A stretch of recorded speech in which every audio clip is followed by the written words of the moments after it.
Ladies and gentlemen, this is Justin Case of American Newscape.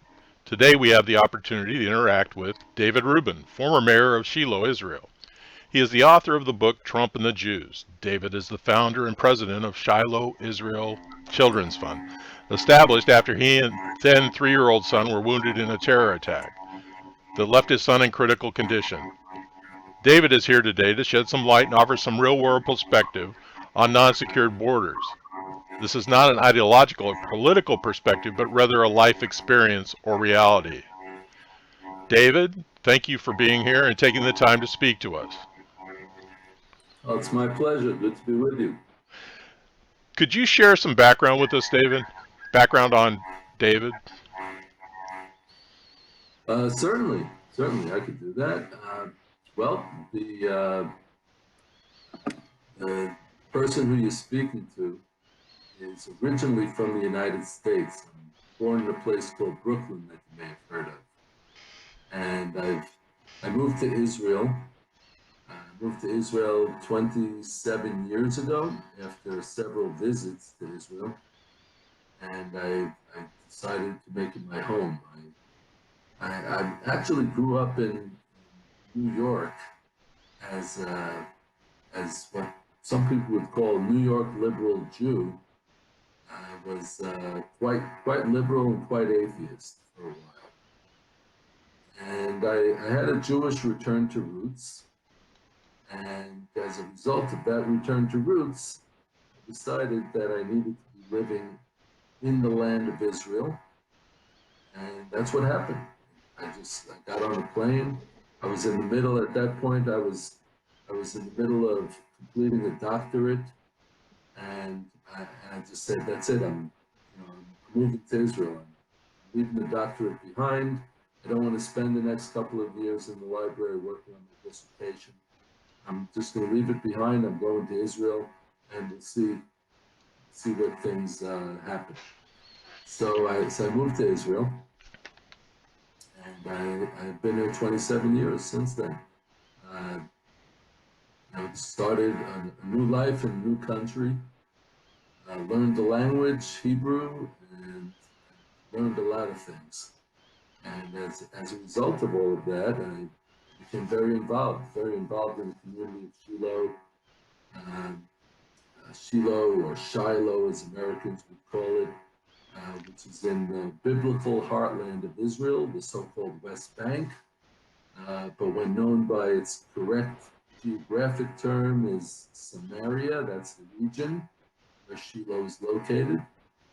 And I became very involved in the community, in the public life, and then I was elected mayor of Shiloh, which is a position I served in for a couple of years.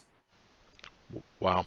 Shortly after my term as mayor, I had an incident.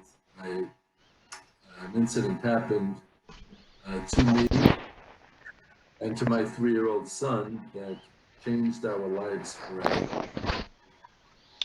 It's amazing. You know, that region is amazing.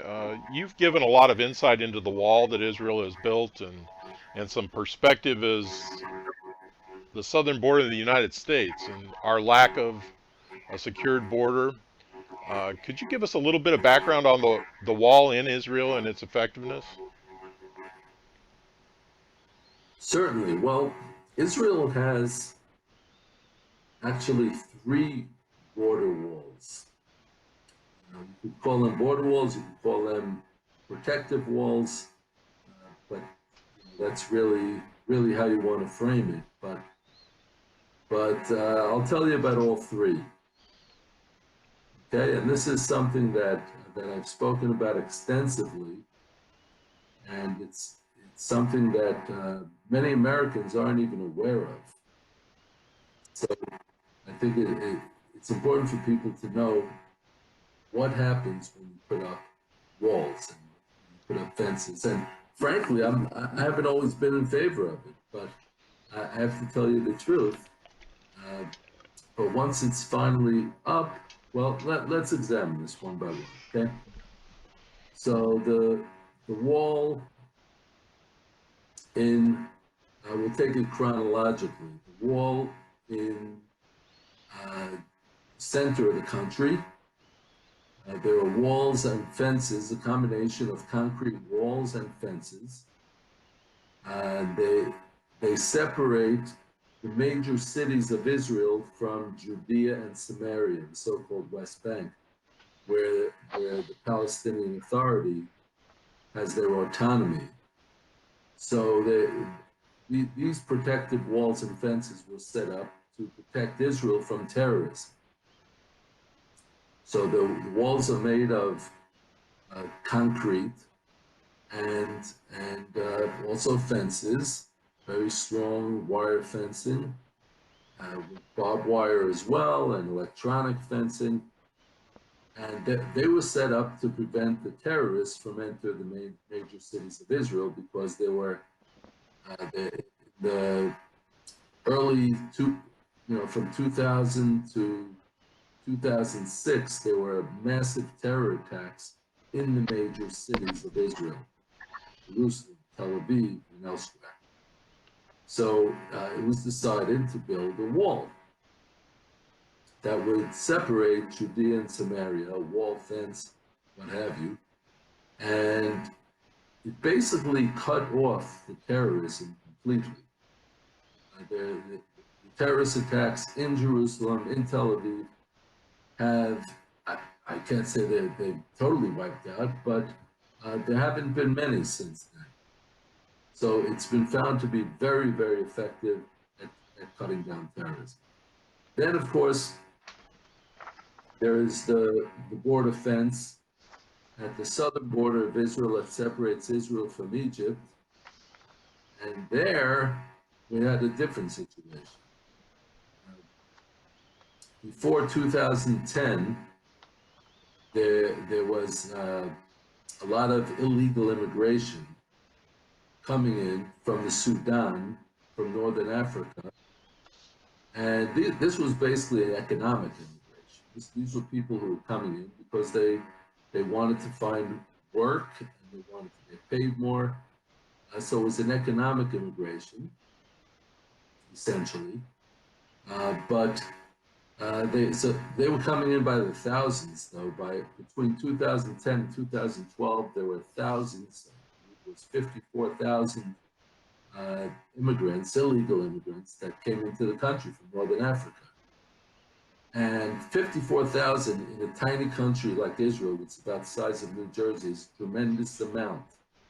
So what happened? There was a lot of crime, a sharp increase in crime in the areas where they settled, mainly in northern Tel Aviv,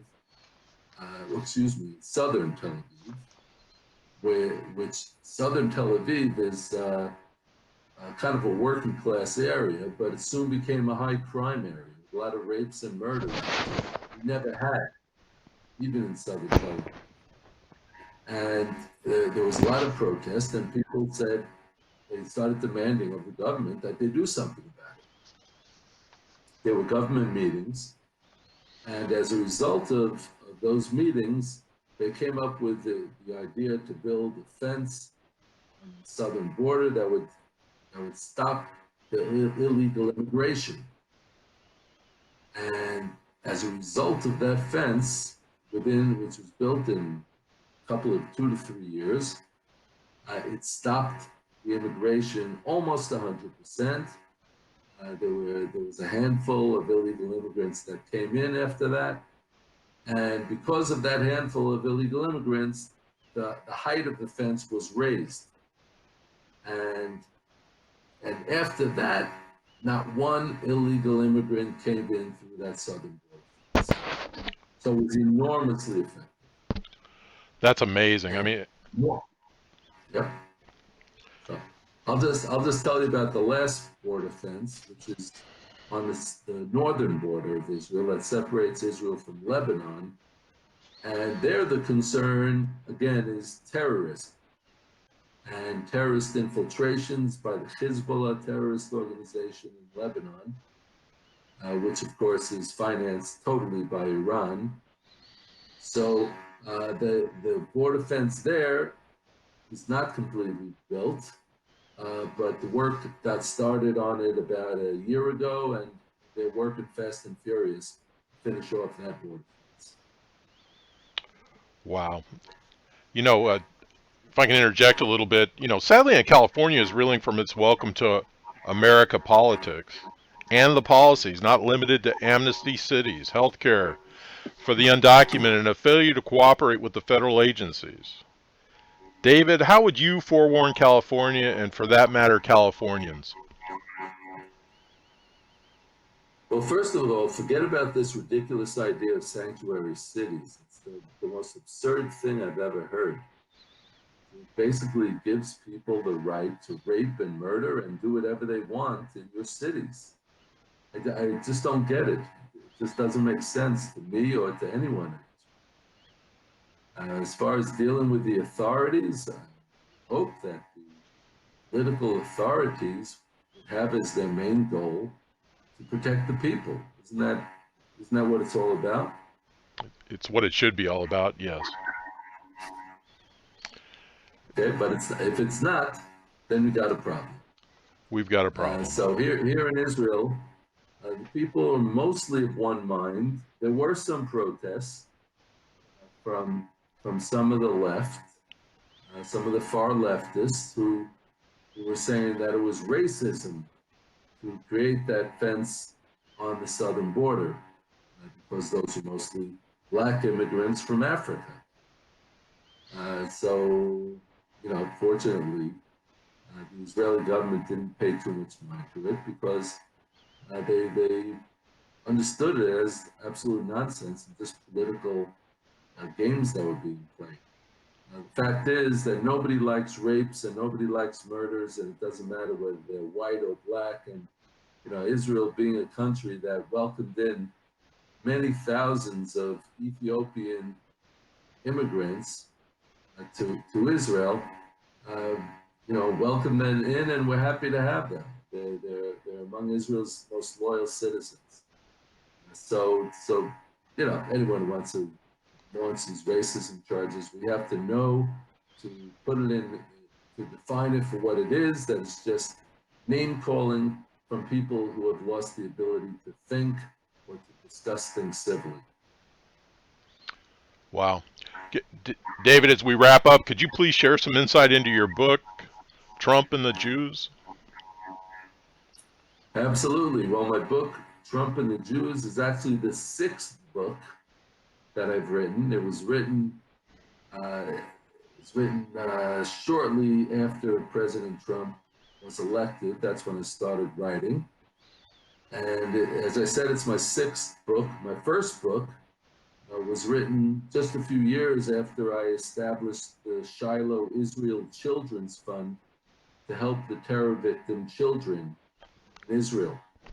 And the Shiloh Israel Children's Fund, I must point out, was established shortly after my 3-year-old son and I were wounded in a terrorist attack that I alluded to earlier.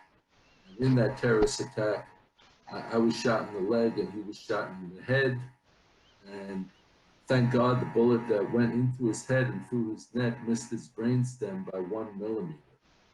So that's when I started the Shiloh Israel Children's Fund shortly thereafter, because we realized that there's deep emotional, psychological trauma in so many terror victims that needed to be healed. And the Shiloh Israel Children's Fund does that with our therapeutic and educational programs. So if I could, I'd just like to encourage people to go to the website, which is shilohisraelchildren.org. Those who are interested in finding out more about the work of the Shiloh Israel Children's Fund for the Terror Victim Children. So that's Shiloh, it's SHILOH, israelchildren.org. And so as a result of my work with the Shiloh Israel Children's Fund, I started writing books about Israel, about the challenges in Israel, about the terrorism in the Middle East and Israel, what we face. And I also started writing a lot about the relationship between the United States and Israel and the threat of radical Islam. So all of this led to my most recent book, which, as you pointed out, and you showed on the screen, is Trump and the Jews. And Trump and the Jews talks about the two topics that seem to get the most headlines when they're mentioned, which is Trump and the Jews. Because the Jews in the United States are a very interesting topic in and of themselves. They're actually quite different than Israel. They would all be welcomed in Israel, but they, unfortunately, a big part of the American Jewish community has lost touch with its roots. And when you lose touch with your roots, so you lose pride in who you are and you lose pride in your ethnic heritage. And, when as one who grew up in America, I can tell you that ethnic heritage is a good thing as long as it doesn't come into conflict with the country that you live in. And even 27 years after moving to Israel, I still consider myself, as well as being a proud Israeli citizen, I'm also a proud American citizen. I don't think that there's a conflict between the two. But there is a conflict when you have American Jews who are so out of touch with their heritage, and the heritage that they claim is liberalism as opposed to Judaism. So that's very sad. And some of them are the most passionate opponents of President Trump, such as Gerald Nadler and Adam Schiff, and I could go down the list. Chuck Schumer. It's sad. It's sad because President Trump has been such a good president in strengthening the relationship between Israel and the United States, getting the United States access to Israel's vast intelligence in the Middle East, and helping Israel as well with the recognition of Jerusalem as Israel's capital. And we didn't need recognition. We know that Jerusalem has been the capital of Israel for over 3,000 years. We know that. But it's nice when our friends in the United States administration reaffirm that. And it influences public opinion in other countries as well. Then, of course, President Trump recognized the strategic Golan Heights in the north of Israel as sovereign Israel, which, of course, is very important to us because the Golan Heights overlooks the Galilee region, which would be at the mercy of Syria if we didn't have the Golan Heights. And last but not least, I could go through a whole long list, but I'm just choosing a few items of President Trump's accomplishments. But last but not least, the recent recognition that the Jewish communities in Judea and Samaria, the so-called West Bank, are not illegal. Okay? They're as legal as they come, and as moral as they come, and as justified as they come, due to our vast history as sovereign people in the land of Israel. We're really the only people that has been a sovereign people in the land of Israel. So, having said all of that, I want to point out that there are Jews in the United States who are connected to their heritage, which is mostly Orthodox Jews. And the Jews who identify strongly with their heritage are also very pro-Trump and very pro-GOP, which is kind of interesting because they tend to be more socially conservative, as well as in terms of foreign policy, being more conservative. So it's very important for people to understand the facts. And after all the name calling, I said, I am going to write a book that writes only the facts. So I did a lot of research into this.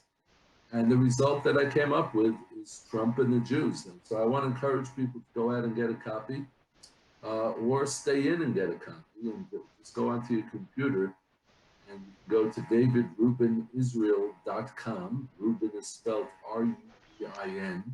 So that's davidrubinisrael.com. And there are no dots in between my name, davidrubinisrael.com.